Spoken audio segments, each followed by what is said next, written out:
Well, hello, my YouTube friends and family. So today we are working with Lot 26, and these are 10 books for $2 under the romance section. And if you like a lot, you would send me the lot number that you see, and I will contact you back. And I'll post everything to my Etsy so that you can go in and I can link you up, and you can contact me through Minda's Bookstore and more on Facebook, or you can email me, and everything will be in the description below. So book number 1 of lot 26 is Calder Promise by Janette Dailey. This is a 2004 copyright. It's got a little bit of writing in it. This is what the book looks like, and this is what it's about.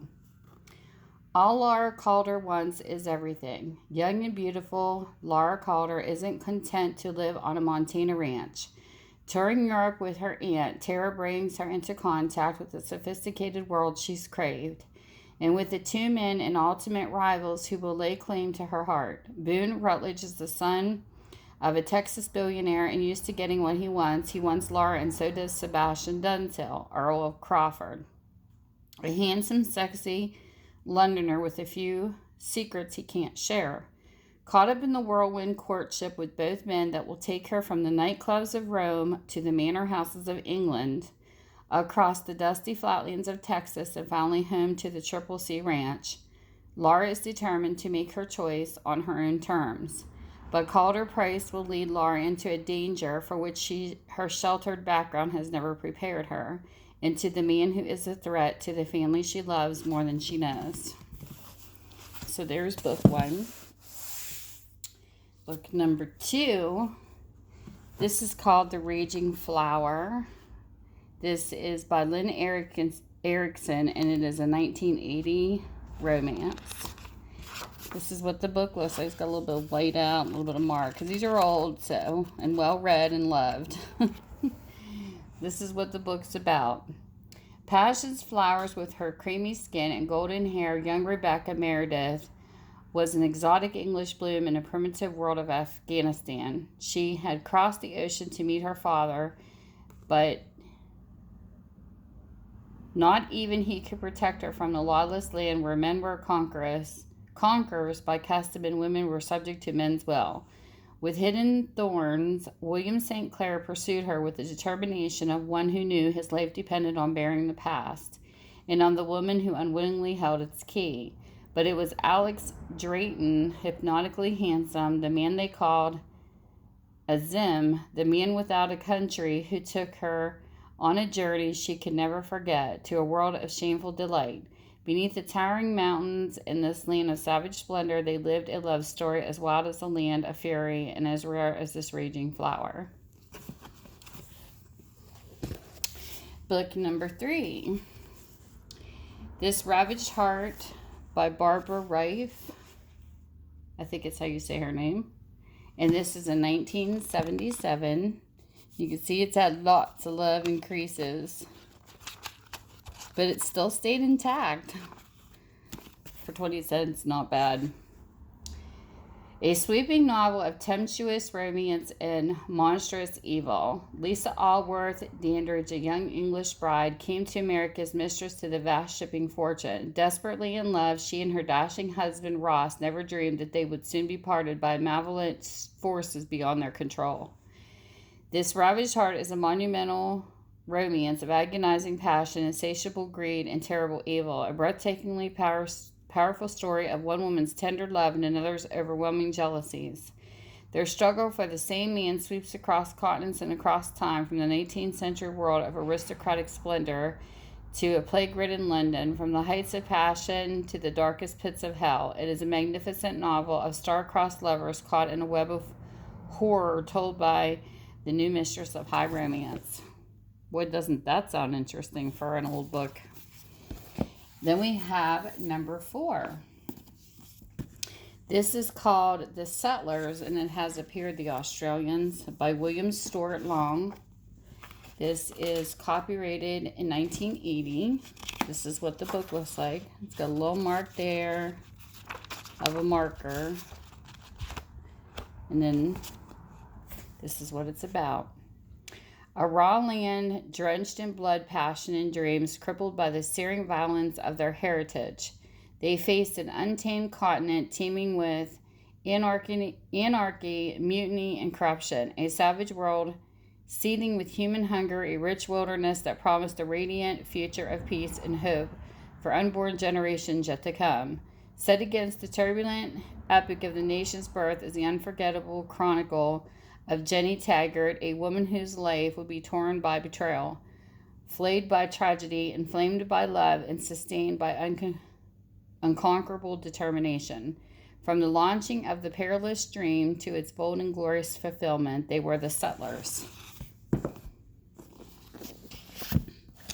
And then we have book number 5. A Fair Wind for Love by Andrea Gray. It's a 1979 novel. It's a little skinnier, a little bit edge wearing. This is what it's about. A rebel streak. Harriet Bentley had made a private vow never to be married off to the son of some commercial baron as a matter of business expectancy,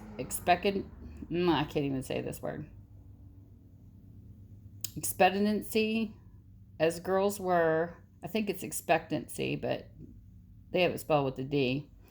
As most girls were in England in the 1860s, she was worthy of something more, something that her rebel streak clung to, that a man she could love would one day appear, and that a man did appear in the person of a handsome Robert Bryant.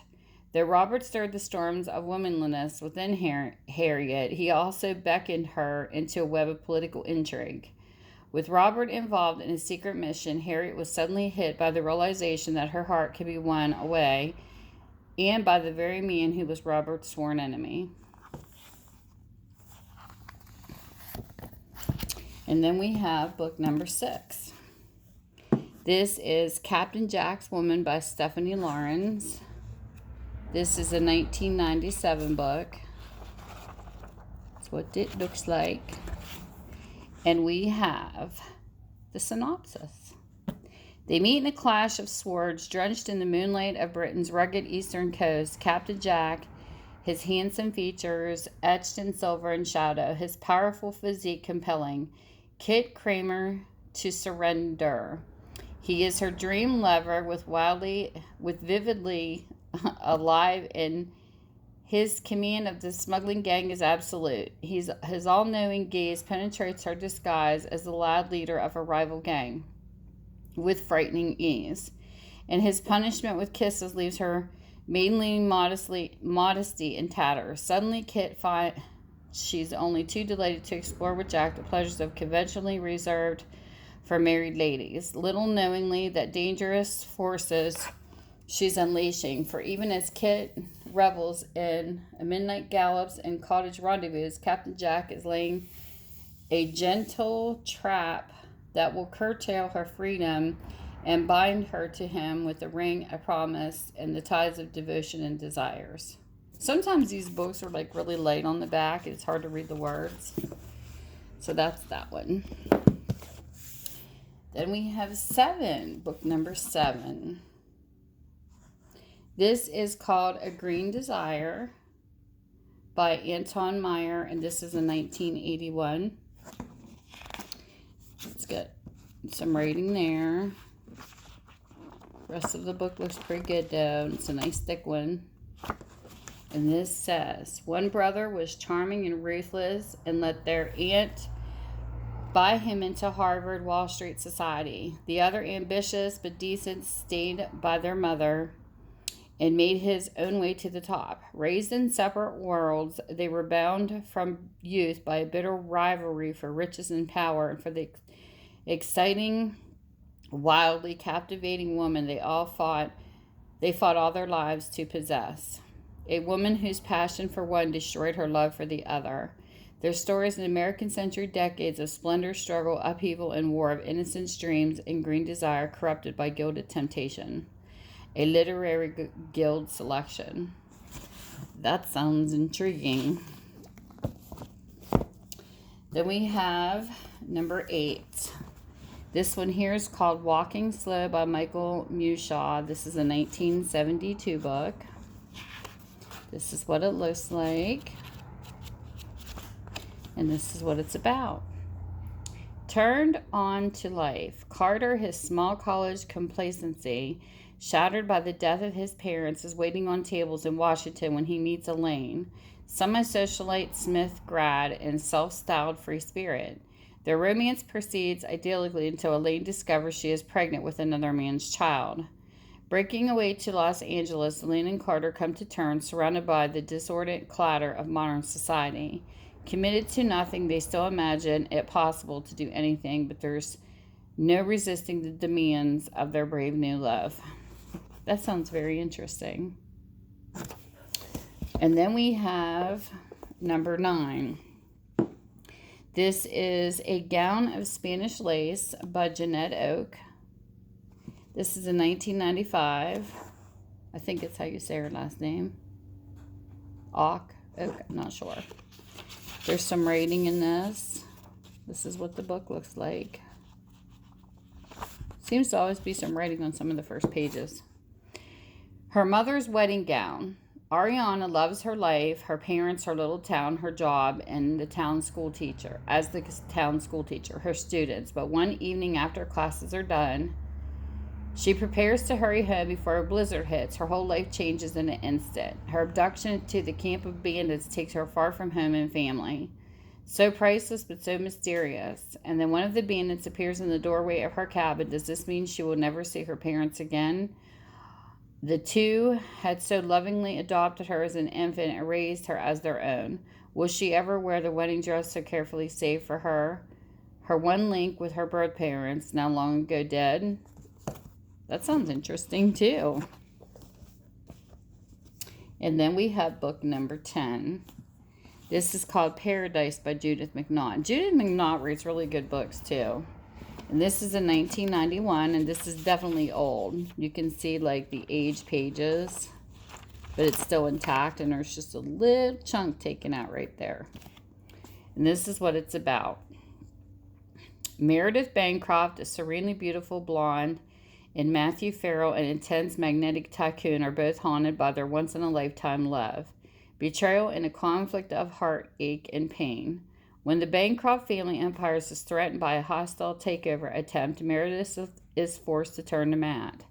As tensions build between them, bittersweet, poignant memories rise to the surface, leaving them both uncertain, restless, and falling in love again. Filled with the passion, tenderness, and deep understanding of love that you are Judith McNaught's unique trademark. Paradise is her most memorable love story yet, a novel to treasure forever. And I believe it, because a lot of hers are to treasure forever. So there, you have the 10 books in lot 26. Everything will be posted in the title, so you know what lot if you're interested. And thank you guys for watching my videos and spending your time with me. And you guys have a great day. Bye. Mwah.